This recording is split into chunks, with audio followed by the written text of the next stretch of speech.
Hello friends, कैसे आप सब बहुत अच्छे होंगे इसी उम्मीद के साथ शुरुआत करता हूं आज के टॉपिक की। इसका नाम है खिरगी। आपको कुछ जनजातियों के बारे में बताने का प्रयास किया है। उन जनजातियों में सबसे पहले हमने आपको बताया एस्किमोज, बुशमैन, मसाई, और आज जो हमारा टॉपिक रहेगा वो है खिरगीज। तो दुनिया अजब गजब है। यहाँ के रूप, रंग, ज्योग्राफिकल विविधताएं, हर प्रकार की चीजें अलग है बिल्कुल। चाहे वो भौगोलिक दृष्टि से देखी जाए तो सब पूरी दुनिया अलग है। बहुत भौगोलिक दृष्टि से अलग है, भाषाई दृष्टि से विभिन्नताएं हैं। तो ईश्वर ने सब अलग अलग बनाया है। तो ये दुनिया विभिन्नताओं से भरी हुई है। कहीं भौगोलिक विविधता है, कहीं उच्चावच की विविधता है। तो भौगोलिक दृष्टि से, कल्चरल दृष्टि से, परंपरा की दृष्टि से अलग अलग विभिन्नताएं इसमें हैं। तो आज की जो जनजाति, इसका नाम है खिरगीज। देखिए, खिरगीज शब्द का अगर खिरगीज शब्द का अर्थ होता है 40 कबीले। यानी प्राचीन काल में ये 40 कबीले थे। इन पर अलग अलग जनजातियों ने अटैक किया, लेकिन वे अपने अस्तित्व को बचाए रखने में सक्षम रहे। और फिर धीरे धीरे उन सभी जनजातियों में उन्होंने सामना किया और सब जनजातियों को मार के भगा दिया और युद्ध करके भगा दिया और अपना अस्तित्व बचाने में कामयाब रहे। उसके बाद अगर बात की और किंवदंती है मनास की कथा। मनास नाम के एक नायक थे, उन्होंने कई जनजातियों से इस जनजाति की सुरक्षा की और उसका खिरगीज का साम्राज्य विस्तार करने में इनकी काफी मदद की। प्राचीन काल में खिरगीज तुबा और एनिसी नदी के किनारे साइबेरियन क्षेत्र में रहते थे। किर्गिज मूलतः एक मध्य एशियाई जनजाति है, तुर्की जनजाति है। तो आइए शुरुआत करते हैं एक बेहतरीन शुरुआत के साथ। मध्य एशिया इनका जो वैसे तो किर्गिज एक किर्गिस्तान या किर्गिस्तान के मध्य एशियाई तुर्की भाषी जनजाति है। लेकिन फिर भी ये मध्य एशिया के ऊंचे पठारों ये मध्य एशिया के ऊंचे पठारों के निवासी हैं। इनका प्रांत जो है किर्गिजिया प्रांत है। और इसके अलावा ये लोग कजाकिस्तान, तुर्कमेनिस्तान, रसिया के कुछ क्षेत्रों में, साइबेरियन क्षेत्र में, उज्बेकिस्तान में ये सब रहते हैं। और तियान शान जो पर्वत श्रेणी है, जो कुल्लुन शान और तियान शान जो चीन में, ये चीन में भी किर्गिज पाए जाते हैं। ठीक है।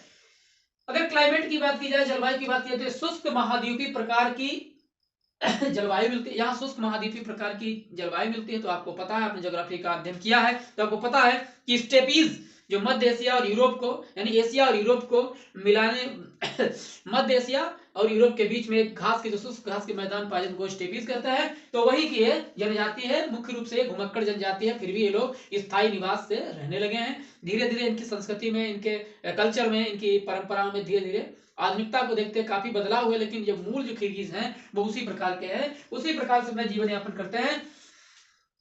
तो जलवायु शुष्क महाद्वीप प्रकार की जलवायु है और समशीतोष्ण, ठीक है, समशीतोष्ण कटिबंधीय घास स्थल के निवासी हैं। जलवायु अच्छा, तो शुष्क प्रकार की ये लोग क्या करते हैं, इनका काम क्या है? इनका यही काम है कि पशु, इनका काम यह है कि ये पशु चराते हैं। इनका जो उद्योग धंधा कहिए या आर्थिक उद्योग कहिए तो पशुपालन है। और पशु से रिलेटेड जो भी चीजें हैं ये सब उनके उद्योग के, ये सब चीजें उसके इनके उद्योग में शामिल होती हैं। तो ये जो पशु पालते हैं, किर्गिज लोग जो पशु पालते हैं, गाय, भेड़, बकरी, याक और 2 कुबड़ वाले ऊंट ये लोग पालते हैं। इनसे और इनको अच्छा क्या लगता है? इनको अच्छा लगता है खट्टा दूध।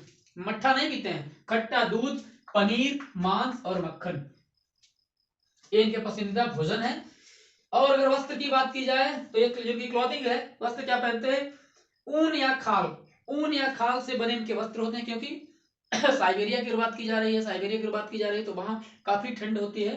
तो ये उस तरीके के खाल पहनते हैं। तो पुरुष लोग पजामे पहनते हैं, स्त्रियां लंबे कोट यानी ओवरकोट, लबादा, चोंगा पहनती हैं। और एक करते क्या है इनका, इसके अलावा इनका क्या काम है? इनका काम है ये बेल बूटेदार कालीन, गलीचे, कंबल ये सब बुनते हैं। और इनके जो घर हैं, ये एक बार एग्जाम में आया था, तंबू, इनके घर को क्या कहते हैं? यूर्थ कहते हैं। और ये वृत्ताकार बने होते हैं, वृत्ताकार यूर्थ बने होते हैं। और बने कहा होते हैं खाल और नमदे वाली रस्सियों से बने होते हैं। खाल और अलग अलग चीजों को एक साथ में बुन के ये लोग बनाते हैं। इसको ये लोग रस्सी बुन लेते हैं, तो उसके बने होते हैं के खाल और नमदे वाली रस्सियों के। अच्छा, उसके बाद अगर बात की जाए बिक्री क्या करते हैं? देगची कहते हैं, पुराना नाम है। बिक्री की बात की जाए तो देगची ऊनी वस्त्र, कंबल, गलीचे, नमदे, कंबल, दुसाले, खाले और घोड़े ये लोग बिक्री करते हैं। जब चंगेज खान भारत आया था, वो भी मध्य एशियाई और मंगोलियाई जनजाति थी। तो उस समय क्या हुआ, वो 1 नंबर के घोड़े लाया था। और जब जब ये अरबियन लोग आते थे, मध्य एशिया के लोग आते थे, तो भारत में घोड़े लेकर आते थे और घोड़े ये लोग बेचते थे। तो इनका भी यही काम है कि ये घोड़े बेचते हैं।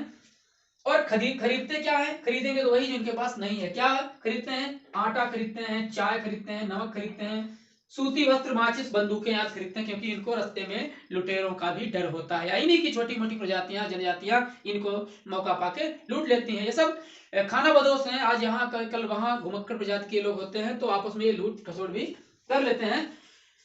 उसके बाद अगर बात की जाए तो ये फुंजे, अब देखिए धीरे धीरे इनकी सभ्यता में विकास हो गया है। ये धीरे धीरे सभ्यता अपने अस्तित्व से हटके, अपनी जो प्राचीन संस्कृति उससे हटके आधुनिकता की ओर अग्रसर हो रही है। तो अगर डेवलप सिटी की बात की जाए तो ये फुंजे है, लातेमाक है, रिवाचिये है, ओस है, दयाल है, ताशकम है आदि, ये सब चीजें, ये सब ये शहर विकसित शहर हो गए हैं किर्गिजियों के।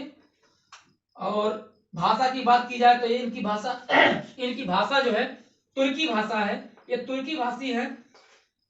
और धर्म की बात की जाए तो ये लोग सुन्नी इस्लाम धर्म को मानने वाले हैं, तुर्क और सुन्नी इस्लाम धर्म को मानने वाले हैं। लोकेशन की बात की जाए, ये लोग कहाँ रसिया में मिलते हैं, उज्बेकिस्तान में मिलते हैं, किर्गिस्तान में मिलते हैं, कजाकिस्तान में मिलते हैं, साइबेरियन क्षेत्र में मिलते हैं, और तुर्कमेनिस्तान में सब पाए जाते हैं, याकूत में भी मिलते हैं। तो ये किर्गिस्तान, ये लोग इस प्रकार मिलते हैं। तो आज का वीडियो इतना ही, मिलते हैं अगले वीडियो में। नमस्कार, ख्याल रखिए अपना।